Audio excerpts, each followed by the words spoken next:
Hello friends, Radhe Radhe. તો friends, અમારી ચેનલમાં તમારું હાર્દિક સ્વાગત છે. તો આજે આપણે બનાવવાના છે વ્રત કે ઉપવાસમાં ખાઈ શકાય એવા પોચારું જેવા ફરાળી ઢોકળા. પણ ખાસ વાત તો એ છે કે આ ઢોકળા કોઈ પણ આથા વગર ઇન્સ્ટન્ટ તૈયાર કરીશું.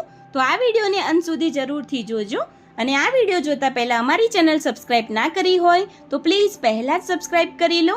અને હા, બેલ આઇકન જરૂરથી દબાવજો, તો તમને આવી નવી નવી રેસીપી ઇઝીલી જોવા મળી જશે. તો ચલો હવે રેસીપી સ્ટાર્ટ કરીએ. સૌપ્રથમ મેં 1 કપ મોરૈયો લીધો છે. તમે ઘરમાં રહેલી કોઈ પણ વાટકીના માપથી માપ સેટ કરી શકો છો. હવે 1 કપ મોરૈયા સાથે મેં 1/4 કપ સાબુદાણા લીધા છે, એટલે કે 1 કપના ચોથા ભાગના સાબુદાણા લીધા છે. હવે આ બંને વસ્તુને આપણે સરસ પીસીને એક પાવડર તૈયાર કરી લઈએ. એના માટે એક મિક્સર જાર લઈ લઈશું. મિક્સર જારની અંદર પહેલાં આપણે સાબુદાણા પીસી લઈએ અધકચરા, કારણ કે સાબુદાણા પીસવામાં થોડો ટાઈમ લાગે છે એટલા માટે. હવે આ સાબુદાણાને આપણે અધકચરા પીસી લઈશું. હવે સાબુદાણાને મેં અધકચરા સરસ પીસી લીધા છે. હવે આની અંદર આપણે 1 કપ મોરૈયો એડ કરી લઈએ. હવે મોરૈયાને પણ આપણે સરસ રીતે પીસીને એક પાવડર તૈયાર કરી લઈશું, એટલે બંનેનો પાવડર એક સરખો જ તૈયાર થાય. હવે મેં મિક્સર દ્વારા બંને વસ્તુને સરસ પીસી લીધું છે, એક પાવડર તૈયાર કરી લીધો છે. તમે જોઈ શકો છો પાવડરને વધારે ઝીણો નથી રાખવાનો, થોડો અધકચરો રાખજો. હવે આ બંને વસ્તુ સરસ તૈયાર થઈ ગઈ છે. હવે આપણે બેટર તૈયાર કરવા માટે એક બાઉલ લઈ લઈએ અને બાઉલની અંદર જે પીસેલો પાવડર છે એ એડ કરી લઈશું. હવે એની અંદર 1/4 કપ દહીં એડ કરીએ. હવે આ બંને વસ્તુને આપણે સરસ રીતે મિક્સ કરી લઈએ. હવે બંને વસ્તુ સરસ મિક્સ કરવા માટે આપણે એની અંદર થોડું થોડું પાણી એડ કરતા જઈએ અને એક થોડું થીક બેટર તૈયાર કરી લઈશું. અને આ બેટર બનાવવા માટે મારે 1 કપમાં થોડું ઓછું પાણી જેટલો ઉપયોગ કર્યો છે, 1 કપ પૂરો ઉપયોગ નથી થયો. હવે આ બેટરને આપણે 10 થી 15 મિનિટ માટે ઢાંકીને આપણે સેટ થવા માટે મૂકી દઈએ. હવે ત્યાં સુધી આપણે જેમાં ઢોકળા સ્ટીમ કરીશું એ સ્ટીમર લઈ લઈએ અને સ્ટીમરમાં મેં 2 થી 3 ગ્લાસ જેવું પાણી નાખ્યું છે ગરમ થવા માટે. હવે આ સ્ટીમરને ઢાંકીને પાણી ગરમ થવા માટે મૂકી દઈશું. હવે પાણી ગરમ થાય ત્યાં સુધી ઢોકળા જેમાં સ્ટીમ કરવાના છે એ પ્લેટ લઈ લઈએ અને પ્લેટની અંદર આપણે થોડું તેલ નાખીને સરસ રીતે ગ્રીસ કરી લઈશું, જેથી પ્લેટમાં ઢોકળા ચોંટી ના જાય એટલા માટે આપણે ગ્રીસ કરીએ છીએ. હવે પ્લેટની અંદર સરસ રીતે તેલ ગ્રીસ થઈ ગયું છે.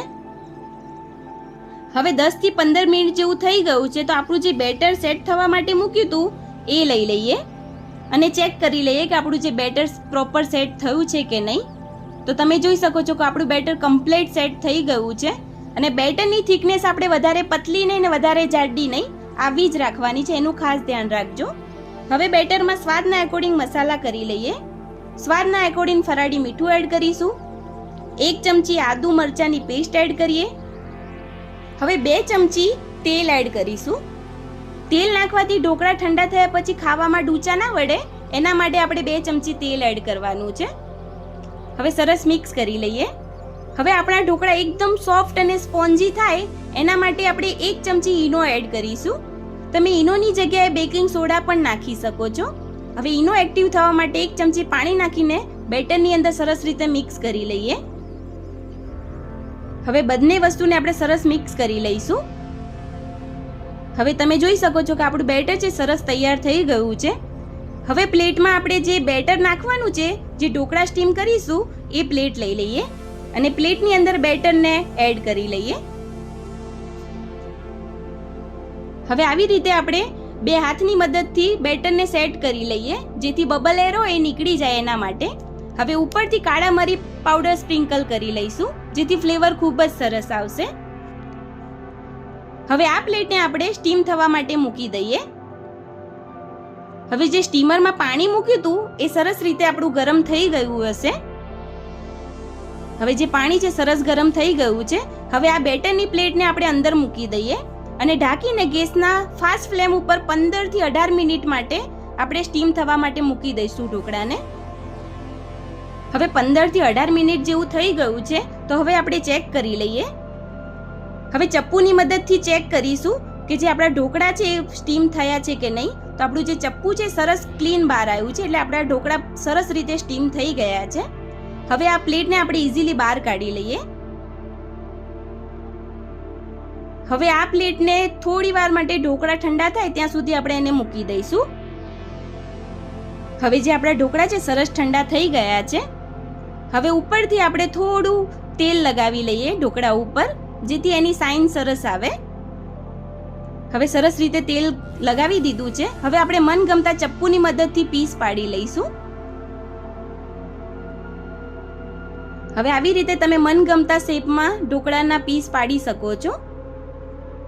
હવે આવી રીતે મેં બધા જ ઢોકળાના સરસ રીતે પીસ પાડી લીધા છે. અને હવે તવેથાની મદદથી ચેક કરીએ તો આપણા જે ઢોકળા છે એકદમ પરફેક્ટ તૈયાર થયા છે. એકદમ સ્પોન્જી અને સોફ્ટ તૈયાર થયા છે. હવે ઢોકળાનો વધારે સ્વાદ આવે એના માટે ઉપરથી આપણે એક વઘાર કરીશું. વઘાર માટે મેં તેલ ગરમ કરીને 1 ચમચી સફેદ તલ, મીઠો લીમડો અને થોડા લીલા મરચાના ટુકડા એડ કર્યા છે. અને આવી રીતે આપણે વઘાર ઉપરથી નાખી દઈશું ઢોકળા ઉપર. હવે ઉપરથી થોડા લીલા કોથમીર નાખી દઈએ. હવે તૈયાર થઈ ગયા છે આપણા ઢોકળા. હવે આપણે એક પ્લેટ લઈ લઈએ અને પ્લેટમાં ફરાળી ઢોકળા સર્વ કરીશું. અને આ ઢોકળાને મેં ફરાળી ગ્રીન ચટણી સાથે સર્વ કર્યા છે. તો તમે પણ આ મોરૈયાની ખીચડી સૂકી ભાજી ખાઈને કંટાળ્યા હોય ઉપવાસમાં, તો આ ફરાળી ડીશ રેસીપી જરૂરથી એકવાર ટ્રાય કરજો. ખૂબ જ સ્વાદિષ્ટ તૈયાર થાય છે. તો તમે પણ આ શ્રાવણ મહિનામાં જરૂરથી એકવાર ટ્રાય કરજો. તો આપણા ઢોકળા છે સરસ રીતે ફરાળી તૈયાર થઈ ગયા છે. અને તમે જોઈ શકો છો કે આપણા ઢોકળા છે એ ખાવામાં બી એકદમ સોફ્ટ છે અને દેખાવમાં પણ એકદમ મોઢામાં પાણી આવી જાય એવા તૈયાર થયા છે. તો મિત્રો તૈયાર છે વ્રત કે ઉપવાસમાં ખાઈ શકાય એવા પોચા રૂ જેવા ફરાળી ઢોકળા. તો તમને આ ફરાળી રેસીપી વિડીયો કેવો લાગ્યો એ કમેન્ટ જરૂરથી કરજો. અને વિડીયોને લાઈક કરજો અને તમારા ફ્રેન્ડ્સ ફેમિલી મેમ્બરમાં શેર કરજો. અને હા, હવે કઈ રેસીપી જોવા માંગો છો એ કમેન્ટ જરૂરથી કરજો. અને અમારી ચેનલ સબસ્ક્રાઇબ કરવાનું ના ભૂલતા. હવે ફરી મળીશું આવી નવી સરળ રેસીપી ટિપ્સ સાથે. રાધે રાધે.